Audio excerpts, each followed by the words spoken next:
प्रणाम भारत के तमाम दर्शक भाइयों बहनें एवं प्यारे प्यारे बच्चों को भी सतीश चंद्र राव का ढेर सारा शुभकामना। मेरा शुभकामना है कि अब सपरिवार स्वास्थ्य और शांति को प्राप्त करें, क्योंकि यही तो जीवन का आधार है। इसे प्राप्त करने का भी आपने अथक प्रयास तो किया ही होगा, किंतु सफलता आपको मिला नहीं, जिसके चलते ही तो आज आप पर अनेक भयानक भयानक बीमारियों का, वायरस का आक्रमण हो रहा है। कैंसर, एड्स, कोरोना वायरस, इसके आगे और भयानक बीमारियों का आक्रमण होगा आप पर। यदि आप स्वास्थ्य और शांति को प्राप्त नहीं कर पाएंगे तो इसे कैसे कर पाएंगे? यही जानकारी लेकर के तो मैं आपके बीच में 14वां एपिसोड लेके उपस्थित हुआ हूं। उपरोक्त 9 नियमों का अनुपालन कर हम सब स्वस्थ और सुंदर जीवन जी सकते हैं। ये 3 भागों में है: उपासना, साधना, आराधना, गान, ज्ञान एवं ध्यान, आरती, प्रार्थना, यज्ञ और आसन प्राणायाम। जो ये तीनों को एक स्थान पर एक साथ एक समय में कर लेगा, उनका स्वास्थ्य का रक्षा हो जाएगा, वे कभी बीमार नहीं पड़ेगा और आयु भर स्वस्थ होकर के जी पाएगा।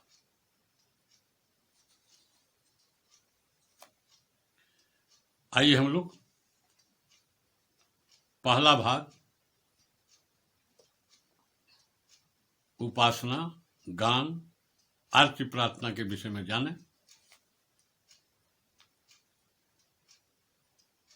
यही वह रास्ता है और सीढ़ियां हैं जिस पर चल के हम लोग परमात्मा तक पहुंचते हैं और खोई हुई शक्ति को प्राप्त कर स्वस्थ और सुंदर जीवन जीते हैं। आइए हम लोग उन देवताओं का जानकारी प्राप्त करें जिनका आरती प्रार्थना करेंगे। आज तक हम लोग पीढ़ी दर पीढ़ी से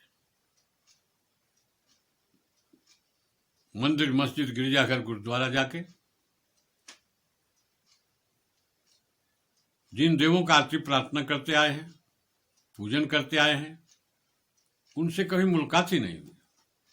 और मूल सिद्धांत है, जब तक मुलाकात होती नहीं है तब तक दोस्ती जमती नहीं है, यानी पूजन का लाभ मिलता नहीं है। पूजन का लाभ है क्या? स्वास्थ्य और शांति। आज हर घर में बीमारी है या शांति है, यानी पूजन का लाभ नहीं मिला। कारण क्या निकला कि जिनका पूजन करते आए हैं उनसे कभी मुलाकात ही नहीं हुई। ये पहला भाग हुआ। और दूसरा भाग, जिनसे रोज मुलाकात होती है उनको हम देवता मानते नहीं है, क्योंकि हम लोग के मन में एक भ्रांति है कि देवगण मंदिर, मस्जिद, गिरजाघर, गुरुद्वारा ही रहते हैं, जबकि फिर आप ही बोलते हैं कि देवगण तो कन कन में रहते हैं, जन जन में रहते हैं। यानी अब जानते हैं, मानते नहीं है। जब तक मानेंगे नहीं तब तक लाभ मिलेगा नहीं। आइए पहले हम लोग जानें कि वे कौन कौन देवगण हैं जिनसे रोज मुलाकात होती है। पहला है माता पिता, जिन्होंने हम लोग को जन्म दिया। यदि वे जन्म ही नहीं देते तो आपका अस्तित्व नहीं होता। दूसरा है गुरु, जिन्होंने आपको ज्ञान दिया। आज कुछ भी आप हैं, किसी गुरु का ही देन है। तीसरा है गायत्री माता, जो आपको सद्ज्ञान देती है, सतमार्ग पर चलाती है, तो आपका जीवन सफल और सार्थक होता है। चौथा है वेद माता। आज जो भी आविष्कार आप देख रहे हैं, चाहे विज्ञान हो या वस्तु, ये चारों वेद ही का देन है। यानी मेडिकल साइंस से लेकर इलेक्ट्रॉनिक साइंस तक, सुई से लेकर प्लेन तक का आविष्कार इन चारों वेदों से ही हुआ है। ये चारों वेद आपको हुनर भी सिखलाता है, रोजगार भी देता है। पांचवा है विश्व माता, जिन्हें हम लोग ब्रह्मांड के रूप में जानते हैं, जो आपको रोज पोषक तत्व देता है, तो आप अस्तित्व में रहते हैं, जीवित रहते हैं। छठा है पृथ्वी माता, जो आपको जीने के लिए रोटी, कपड़ा, मकान, शिक्षा, स्वास्थ्य इत्यादि देते हैं। सातवां है भारत माता, लोग भारत को ही माता कहता है, कोई चीन माता, रूस माता, जापान माता, अमेरिका माता, पाकिस्तान माता नहीं कहता है। माता मतलब जननी, जननी मतलब सृष्टि का केंद्र बिंदु, यानी भारत दुनिया का सृष्टि का केंद्र बिंदु है और वहां का वासी होने का आपको सौभाग्य प्राप्त है। 8वां है गौ माता, जो सिर्फ स्वास्थ्य का ही नहीं आपका जीवन का आधार है। ये मैं नहीं बोल रहा हूं, कोई साधारण वैज्ञानिक नहीं बोल रहा है। जिन्हें भगवान कृष्ण के नाम से जानते और मानते हैं, वे द्वापर में सिर्फ बोले नहीं है, करके दिखाए हैं कि जो गाय के बीच में रह करके 7 क्रांतियां, साधना, शिक्षा, स्वास्थ्य, स्वावलंबन, नारी जागरण, पर्यावरण, व्यसन मुक्ति एवं कुरीति निवारण को कर लेगा, वही गोपाल बन जाएगा। वे बोलेंगे गोपाल मतलब भगवान कृष्ण नहीं, तब गोपाल मतलब भगवान कृष्ण ऐसा स्वस्थ व्यक्तित्व। उनका स्वास्थ्य का क्या मापदंड था? जो तनमन से स्वस्थ हो। तनमन से स्वस्थ मतलब सिर्फ लंबा चौड़ा मोटा ताजा ही नहीं।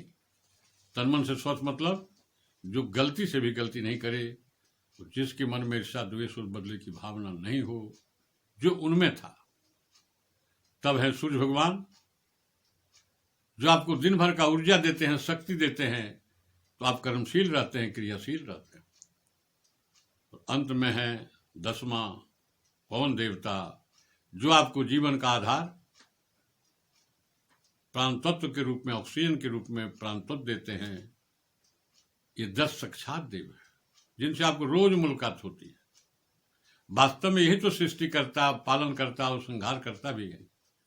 यही भगवान और अल्लाह का स्वरूप है। जब आप इन साक्षात देवों का आरती प्रार्थना करेंगे, तब आपको पूजन का संपूर्ण लाभ, स्वास्थ्य और शांति प्राप्त होगा। अब 14वां एपिसोड पूर्ण हुआ। अब आगे मैं 15वां एपिसोड लेके आपके बीच में आऊंगा। आप सबों को पुनः शुभकामना।